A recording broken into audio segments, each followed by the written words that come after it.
Parasite లాంటి Oscar award winning cinema తీసిన బాంగ్ June హో దర్శకత్వంలో వచ్చిన మిక్కీ 17 సినిమా ఎలా ఉందో ఇప్పుడు చూద్దాం. ఈ సినిమా 2054 సంవత్సరంలో మొదలవుతుంది.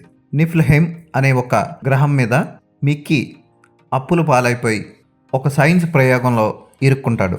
ఆ సైన్స్ ప్రయోగంలో మనుషులకి డూప్లికేట్లను తయారు చేసి వాళ్ళ మీద వైరస్లు ప్రయోగించి బతుకుతారా లేదా చెక్ చేస్తూ ఉంటారు. ఈ మనుషుల్ని ఎక్స్పాండబుల్స్ అంటూ ఉంటారు. నిఫ్ల్హెయిమ్ అనే గ్రహం మనుషులు నివసించడానికి అనువుగా ఉంటుంది అని నిరూపించడం కోసం రకరకాల వైరస్లు ఈ డూప్లికేట్ ఎక్స్పాండబుల్స్ మీద ప్రయోగిస్తూ ఉంటారు.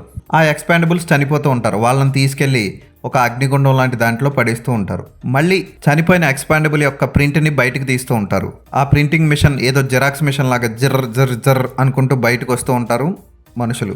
అయితే ఒకసారి మంచులో పహారీకి వెళ్ళిన మిక్కీకి అనుకోని ప్రమాదం ఏర్పడి